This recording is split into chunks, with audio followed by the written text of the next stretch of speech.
All right, welcome back to the Rush Hour Podcast, the 15-minute podcast where we talk about various Yu-Gi-Oh topics. And today, we're just going to be talking about 2024 Edison in review, and also this is the week of YCS Anaheim, which is one of the last events of the year. I think the only thing we have left is Format Library's World Championship is next week after Anaheim, so like the 14th, I believe, like that weekend. But so far, we've had an incredible year for Edison, a lot of growth, and there's been a lot of new champions crowned this year, including myself. You won a YCS Ultimate Challenge this year. There's been a lot of stuff going on. But how are you feeling, King? Yeah, I'm not ready for Anaheim. I feel like the meta, as usual, has always been blown wide open. Yeah, how did that happen again? I thought that we were established, and now... So what has happened? The last two RBETs were won by frogs. RBET Rulers and the RBET before that, the online one, they were both won by Hero Frogs, if I'm not mistaken. But we also had Amaryllis has been out here again. Like, it got, I think, second at the RBET, and then Rulers, it got like third place or something like that. Yeah, there were a lot of them too, I remember. Yeah, so Amaryllis has been back, and that deck was kind of going for a while. You remember that, right? Yeah, I was so happy, and now it's back, and now I'm so screwed.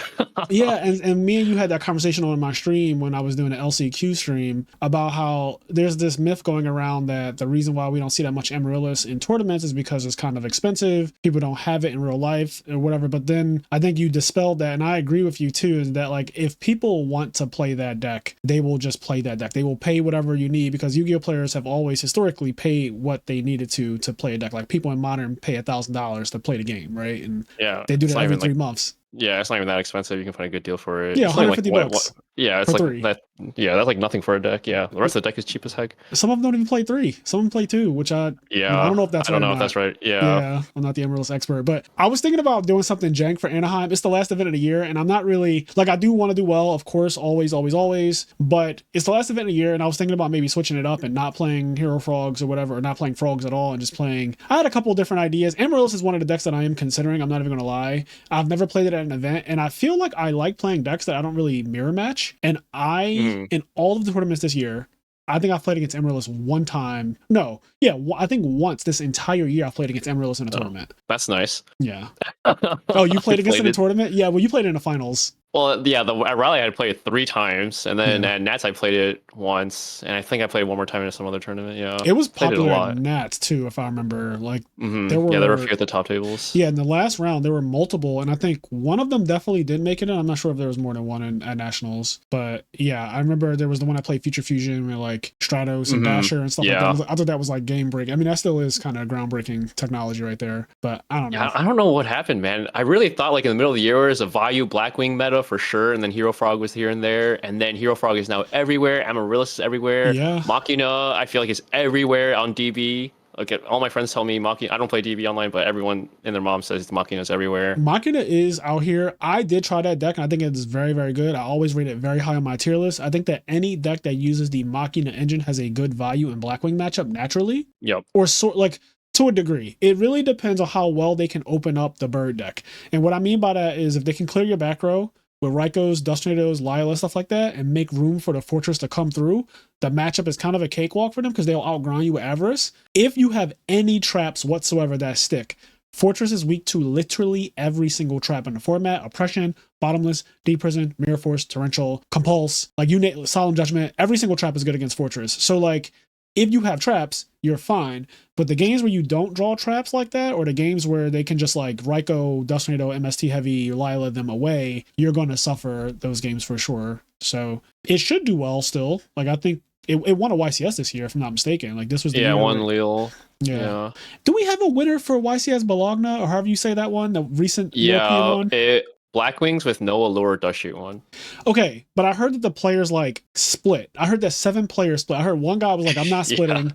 He immediately lost in top 8. He immediately lost in top 8, but the other 7 people were like, man, fuck that, I'm splitting. And they all just split the dark. It was Dark Arm Dragon was the giant card. And apparently it was Dark Arm was the giant card, and then obviously the 2 smaller ones, the oversized ones, were Dark Arm as well. I heard they sold it all for $8K. And so I don't know. That's what I heard. Let me just grab a calculator real quick because I can't do math on the fly. But 8,000 divided by 7, $1,142 a piece. That's pretty good for like top 7ing Yu-Gi-Oh tournament. Better than a hamster mat. Better than the one guy who got a hamster mat. Oh, better. Yeah, I know that guy has to be like, God dang it, I got greedy and screwed over. Yeah. So I don't know if Europe allows different things. I mean, they probably just like agreed to split on the side, but that seems so hard to do logistically, like to have that many people. Yeah, because you have to have a buyer on the spot. If you Yes. don't have a buyer on the spot, I don't know how you would do that. You'd be like, hey, like one guy handles it, and then all other people trust that one dude. The other question is like, at what point did they say we're going to split? Because you can't make that. Oh, they said during top eight there was, because they don't have like a day. Their day two is like 6 rounds of Swiss and top eight all in one, I think. Okay. So when they were like logistically like figuring out top eight, they were all like standing around, I think. Okay, because I was thinking to myself, you can't decide that when all the judges are around, and you know what I mean. Like you can't be like, we're going to split this prize, and there's not really going to be a because I don't even know the name of the person who won, unfortunately, because once I heard they all split, I kind of just didn't really care about the result at that point. I don't know, maybe that just kind of took out the competitive side of it to me, because I feel like if you know you're all getting the same thing, sure, I still want to play for the win, but like, does the win really mean that much if you guys all kind of split it? It's very weird when that happens. I think that's the first time I've heard an Ultimate Time Wizard split. Never happened over here, that's for sure. I don't think anybody here has split, except obviously the 3v3 we had. And speaking of which, there's another one probably coming up in March when YCS Vegas comes around again. What do you think about that? Because the mat is Reborn Tengu now, right? Oh yeah, I totally forgot. Yeah, we were the last ones to get hamster mats. God dang, I hate it here. Yeah. But the thing about the 3v3 that I'm more concerned or hyped about is what formats they pick, because that literally could determine retro Yu-Gi-Oh going forward, depending on how it goes. It really will be a very big determining factor. You're right. If they choose hat format, which I do suspect will be one of them, and I think Tengu has to be the other one, just because if the mat is literally Reborn Tengu, it would be insane to me to not have Tengu be one of the formats. So I think it's going to be Edison, Tengu, hat, and then GOAT just gets shafted. But maybe the plan is, this is all wishful thinking and hypothetical, so not take any of this as like law. Maybe GOATs gets their own Ultimate Time Wizard, right? Like a complete, just, this is a GOAT format Ultimate Time Wizard. They deserve it. I've been saying this for months now. They deserve it. That community is self-sustaining, one of the first grassroots retro communities ever. Probably is the first one, right?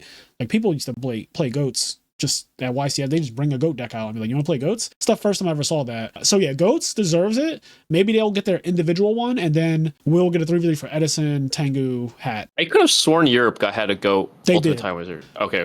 They 100% did. I kind of look at Europe as its own thing, though. For example, we don't even know right now. It is Tuesday. Okay, Anaheim is Saturday and Sunday of this very week.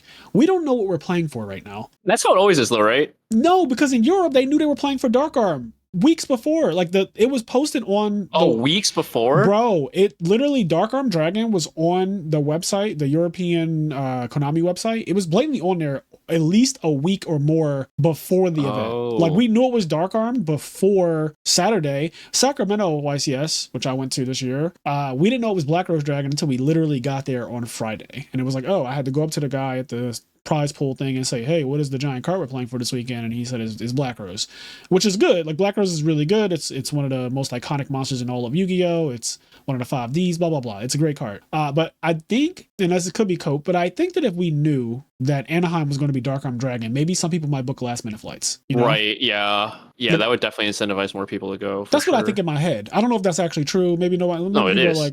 But rising support is how you get people out, man. I do believe that. Yes, I think that having Dark Armed, if we knew it was Dark Arm, would be great. I personally think it's just going to be Substitute or DMOC again, because they've been repeating for the only reason I think that is because they've been repeating the giant cards for the last couple. We've had Rescue Cat and JD's galore since Rescue Cat and JD, and the only ones that haven't been done are Substitute and DMOC.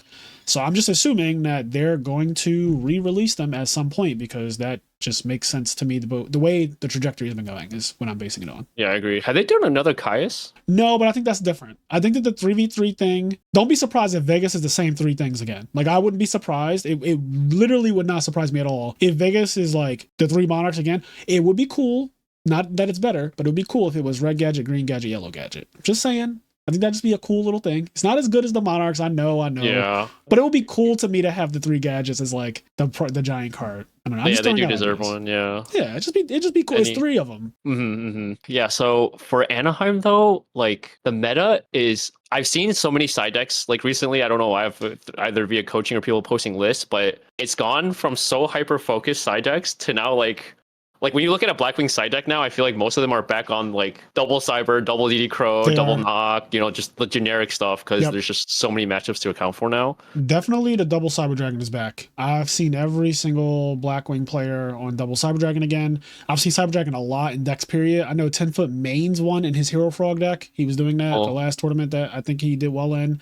So that's something I don't know if that's necessary, but like I get the idea because the Junk Synchron, Cyber Dragon are good. Cyber Dragon is just good going second. Cyber Dragon is good if you don't have Treeborn access, you can just Monarch. Cyber Dragon beats over a lot of cards. So like I get it. But Cyber Dragon is definitely back. It helps them beat Consecrated Light as well. It helps deal with Raikou, and then you can set your own or whatever you want to do. Set a Dupe Frog if you're talking about a frog deck. Yeah, Cyber Dragon is back. So Machina is still, I think, always going to be a good deck, but I think if Cyber Dragon is definitely back in the side decks, it's a worse time for it. Not necessarily a bad time, but just worse than it was when there was a point where there were no Cyber Dragons in side decks. Like we remember the beginning of this year. It just Cyber Dragon was just not out here at all. Yeah. I wasn't playing it either. Yeah, it just wasn't necessary. But Mask Restrict had a huge resurgence in 2024. Like in the middle, after Dream Frog came out, Mask Restrict had a resurgence. I played against a lot of masks in the last couple tournaments. But now I think Hero Frogs has come back out as the dominant frog deck since the Dream Frog hype has severely died down. I feel like you see way more Hero Frogs now than you see Dream Frogs. So I wonder if Mask Restrict is still going to be like a prominent card in people's side decks. I'm not really sure where that's going to go. Like the Possessed Dark Soul stuff, that's all Dream Frog hate. Mask Restrict and Possessed Dark Soul are mainly for Dream Frogs, I feel like. They can obviously hurt Hero Frogs too, but to a lesser extent. So I'm just wondering what I'll be playing against this weekend if I decide to play Hero Frogs or whatever, Yeah, well, I feel like Mask Restrict is better than Rug against Hero Frog. Do you think though? Because it hits. We played against each other. Toad. Yeah, but we played against each other. And you hated it. So because I didn't do anything. Well, it's like I also hate Rug. Like I think both are pretty mid. I did lose an entire set to Rug, basically. I mean, I lost game 3 to double. It was double Rug specifically, but I did lose to Rug, and it couldn't have been anything else. So there's that. I don't know. It's interesting to think about. I mean, I guess in theory, it could also just be Mask Restrict there too, though, right? The situation was he had a Plague and a Silver Wendy Ascendant on the field with a back row, and I had already gone through one Rug last turn. So if it was Mask Restrict, the Kais in my hand would have been equally as dead. So yeah, I guess it does the same thing in that scenario. It's interesting to think about. Toad. That's the worst. When your Rug gets popped, and I was like, dude, if this was a Mask, it wouldn't have gotten popped by Unifrog. Yeah, I just hate the preemptive flipping it though. Yeah, that's the bad part. Yeah. And then what I liked is that Sonny's the last person to win with Hero Frogs, and he played his brew that's very specific to the way he likes to play the game. He had Double Fader, he played no discard traps whatsoever, he played Threatening Roars instead. I like Threatening Roar, I do not like no discard traps, and I think that the meta in general, and I think things are different when you're playing in an invitational than when you're playing in an open tournament like a YCS or Peak of the Beak or RBET, like a regular one. I think invitationals are very specific because you're playing against people who you kind of know what people are going to play as well in terms of their deck choices, right? If I was playing in it, you would assume that I'm playing Hero Frogs, and you'd be right too. But if 10-foot's playing in it, you know what he's playing, stuff like that. A lot of people, you can just kind of guess what they're playing. So you can kind of almost look at the list of invitees and come up with a meta for yourself. And I also think that just the way people play in invitationals is a bit different too, because you assume that your opponent is kind of good since the only way they got here was via invite. So you make plays based on what would a better player read here, or what would they not read or whatnot. So there's that whole thing. But I say all that to say, I think in a bigger tournament where you're going to play 12 rounds total, if you're going all the way, I do think that the discard traps are very, very good for that type of thing, just because of side decking, how erratic the cards are that you go against when you play a long tournament. I've faced against so many different things between Mask and Vanity's Fiend and Super Poly and Rug and DDV and Fossil Dyna and Crow and Soul Release and the Kaiku, and the list goes on and on and on and on. So Valhalla Christia, who knew? So many things. So I do think there's a lot to be said about the way decks are built now at the end of the year is very interesting. The Amaryllis deck has completely changed. Now they're playing something called Amaryllis Theft. I don't really know if that build is better, but they're playing Cyber Valleys, which makes their deck weaker to deck Devi at a time where deck Devi's being main decked. Seems a little strange that that's the build that people are going with, but if that's the one that works the best, then continue to play it, I guess. But it just seems weird that the deck didn't normally have a weakness to deck Devi. I looked at old Amaryllis decks that play triple hit and armory, and they don't really have that many cards to deck Devi. It's really light. They don't. But they this don't. new and you one, have to shotgun it. Yes, which sucks. You do, because Lone Fire Blossom is insane. Yeah. But this new one has triple Valley, and it usually plays Sangan and Gale and stuff like that, because it it wants to steal your monsters and use them, so it needs tuners and Cyber Volley. So I was looking at it, I was like, well, this deck is weak to deck Devi now, which it didn't have that before. It doesn't play triple Miracle Fertilizer I've seen. So I don't know. Deck building is in a weird spot right now. I still have this fear of Deck Devastation Virus when I'm deck building. I'm just always thinking about that card. It's just too prevalent. Maybe it's died down a little bit. Hopefully it died down a little bit, but we'll see. Like, you fucking main deck 2 of them at your last tournament. Yeah, but I'm thinking it's dying down. I feel like the surprise factor isn't as there, because the one big thing I liked about Deck Devi was that I almost always got value off it via a trap card. Like, but now I feel like people are like, dude, this guy's Deck Devi. Like, there's no way he's playing like this if he doesn't have Deck Devi. They're not going to waste like Deep Prisons, Bottomlesses on it. So I'm also lower on that card. Yeah, I think that that's the right thing to do. I think that when you're in an undefined meta, which I feel like right now it's a little open, like we were talking about in the beginning, it's best to kind of tone it down a little bit on the hardcore meta choices and just play the simpler route. Just go the simple route. That's kind of like my advice going into Anaheim to kind of wrap this whole thing up. So if you're playing in Anaheim, I don't know if being super spicy in your build is going to pay off this particular weekend. Maybe it's just a good idea. Just do what works and is consistent, and maybe not try to go balls to the wall. That's lame. That's lame. Listen, bro. You can call it lame all you want, but when two very standard decks are sitting in the finals, even though Niagara was like fucking Teledad and Christius for 44 cards, so maybe it's all a cope, right? Maybe you're supposed to play like the most bold thing ever, but I think that just like, I don't want to get caught off guard main decking or side decking some crazy stuff, and then I end up losing to like the most basic thing because I'm just not prepared for like the most, like the basics, just the basic thing. So yeah, agreed.